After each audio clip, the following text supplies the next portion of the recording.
Hello, everyone. This is our Design 113 Week 1 assignment. This is the typeface portrait, and I'm going to show you how to tackle this assignment quickly and easily and also have some fun. So who here is a Star Wars fan? My husband is a huge fan, and so he's inspired me to do this tutorial today on a very well-loved character that we all know. And so today we're going to be designing Yoda. We're going to do Yoda's portrait. Now this is a typeface portrait, so any face will do. If it's yours or a friend's or a family member's, or maybe there's a character that you love, you're welcome to do your face portrait on that character.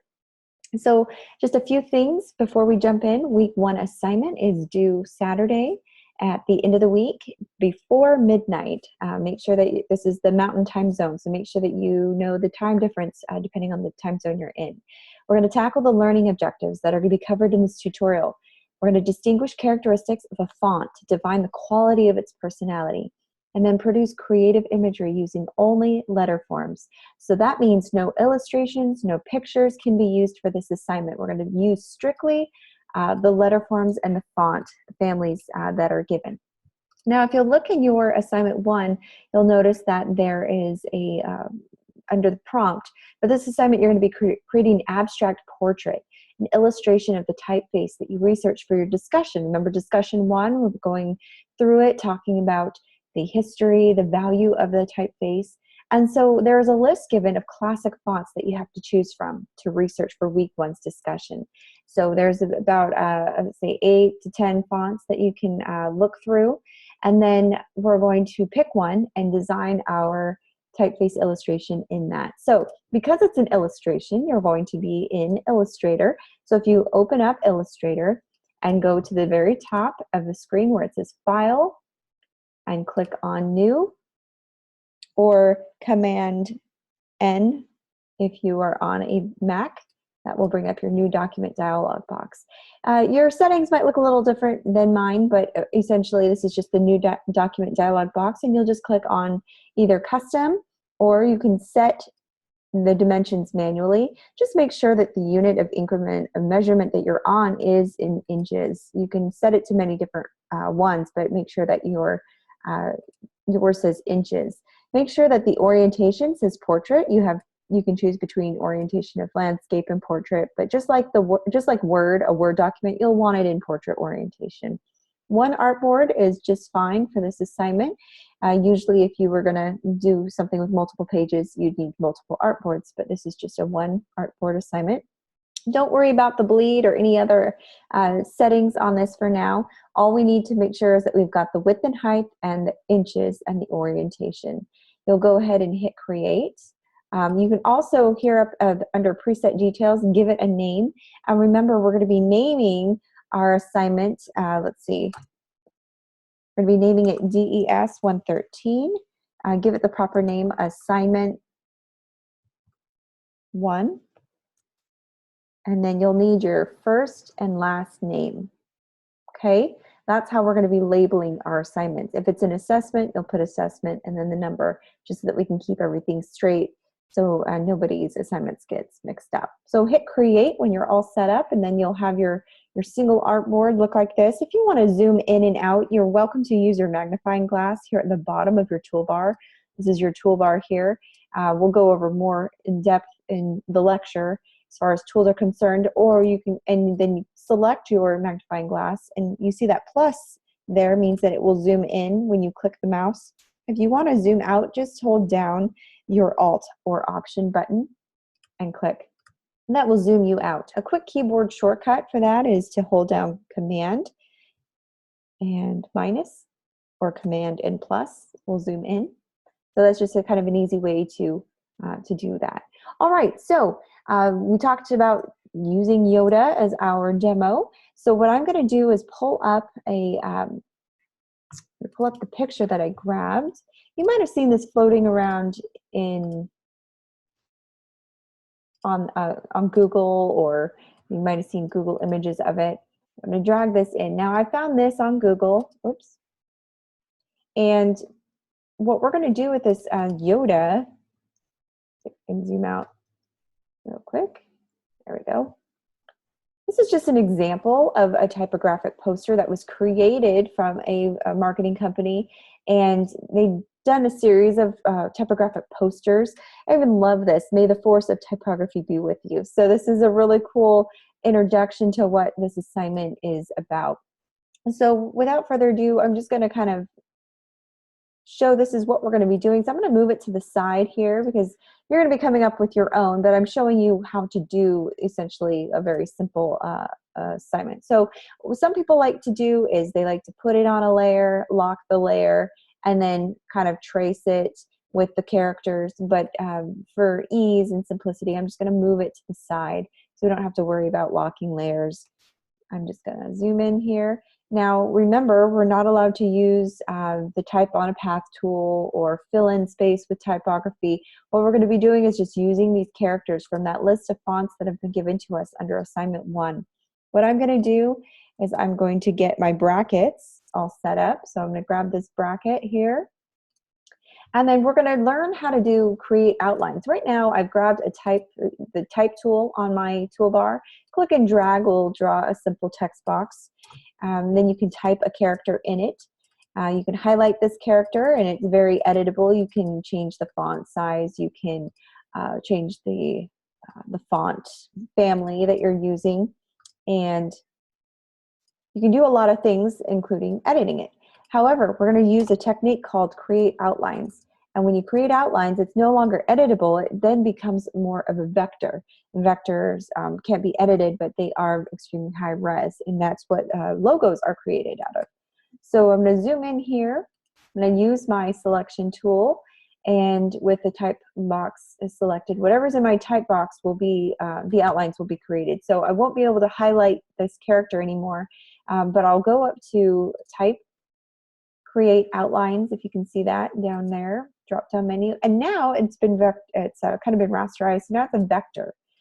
So I'm going to take this character, zoom out, and I'll go ahead and put my poster on here so I can see it. I'm going to lighten the opacity just so that it's fainted in the background. But now I can take this character and I can kind of use this. I'm expanding it. I'm using these little anchor points, these white anchor points, to kind of click and drag. Now, the assignment says do not distort characters, but if you're trying to get a desired effect, just make sure that you do it well. And I'm going to rotate this. The way that you rotate this character is if you hover your mouse over the corner anchor points, it'll give you this curved arrow, double arrow icon, and that means that you can rotate. So you'll just simply click and drag it to the appropriate angle that you want it at. You can also rotate up at the top here, but I like doing it with my mouse.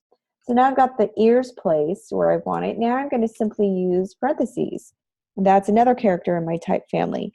Now I forgot to mention the type family I'm using is Myriad Pro. We might want to use one from the list. So I'll type in Helvetica.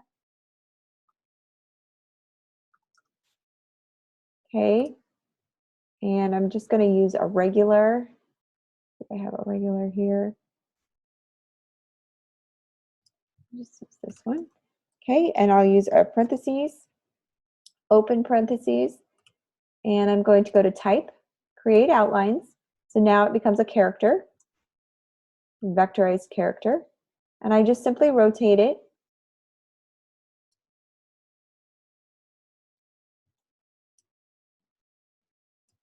So notice how I'm not using the pen tool. If you're familiar with the pen tool at all, I'm not using any illustrations or graphics. I'm creating my own. And I'm just going to copy and paste this. The way that you copy and paste is by hitting, you can go up to File or to Edit and go Copy Paste. Or the keyboard shortcut is just Command-C to copy and Command-V to paste. If you're on a PC, it's Control-C to copy, Control-V to paste. So now I've got the head formed. I'm going to kind of bring it in a little bit. Perfect. I'm actually going to just copy this one as well, rotate it. This is going to become his chin.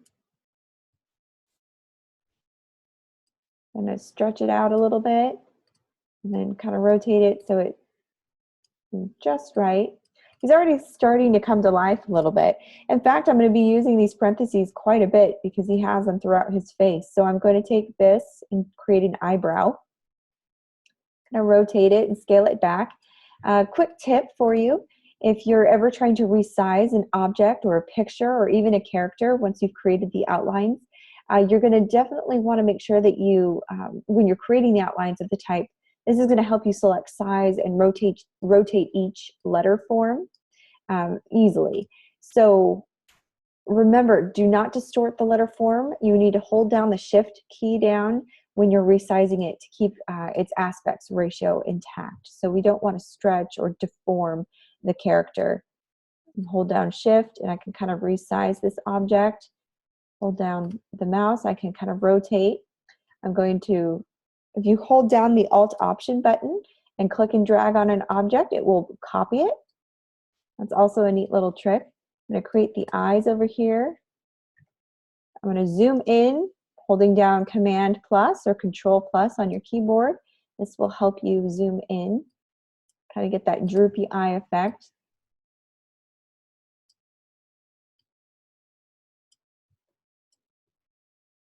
Okay, and now that we've got the eyes set, I'm going to copy and paste yet another parenthesis.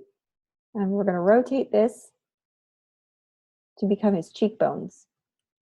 So you can see how simple this assignment really is. I can show you examples in class of, you know, some other student assignments that other students have turned in. You can kind of see what they did. A lot of creative stuff going on there. It's kind of neat to see everyone's take on this assignment. There's no right or wrong unless you are using illustrations or graphics, but we are supposed to stick strictly to the characters of the font family. All right, so there's the parentheses. I'm trying to get it as close as I can, kind of tracing this. Okay, and then now that it looks like I'm done with the parentheses, his face is almost there. We're coming together. I'm just going to use a line, and I'm going to go to Type, Create Outlines. I'm going to hold down the Shift button as I resize. There we go. And this will become his mouth. And then I'm going to type a D, a capital D.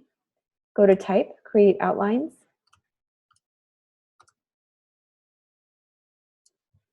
And I'm going to rotate this D to its side. I'm going to click and drag it over here.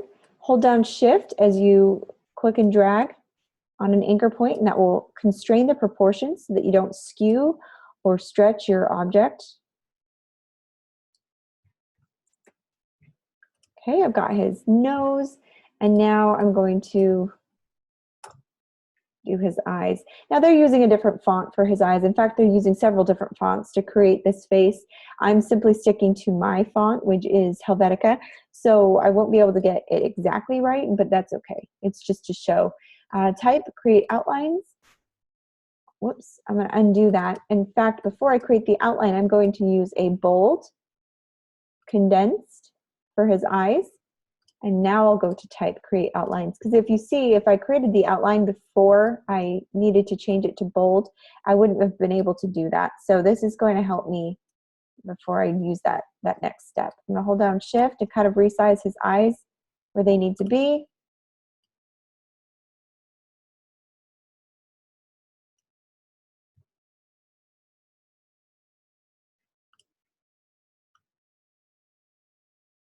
And I'm just going to copy it over there. All right, so that's Yoda. I'm going to go ahead and delete this picture in the background because I no longer need that. And now you can see how my Yoda face has come together. So this is a really cool way to, kind of an easy, simple way to create a typeface portrait. Now remember to name your file like we talked about, DES113, Assignment 1, first and last name, and then submit the PDF document for grading, okay? I don't need any other files. I don't need your Illustrator file. The easiest file to grade is through a PDF. Remember, always keep your native and working files, even though you don't submit them to me, because if you need to go make changes, you don't have to start from scratch again. You'll need these when you reach your portfolio or even capstone courses. So continue with this best practice because a client may want to reprint or make changes to an existing project at a later time. And it's just a good habit to get into to save your work and save your original file. When you're done with this, you can proceed to the remaining items for week 1 or move on to week 2 when you're ready. And I hope this tutorial helps and I really hope it kind of simplifies the process a little bit. There's a lot of instructions under family traits in the prompt under assignment 1. But remember, when you're looking at a letter, you may just be thinking of the sound it makes or it's part of a word. But what does that word represent? What does that character represent? So I want you to check out the links in assignment 1 and kind of go over the background of the typeface. And then I want you to kind of open your eyes to seeing the creative possibilities of type and the letter forms and how they're going to open doors to you as a designer. I want you to start thinking in those terms. Another really neat way of creating using letter forms is if you go under type and click on glyphs. If you'll open it, you can kind of stretch this box out. Depending on what font you're using, each font will have its own set of glyphs, kind of a book of library of characters.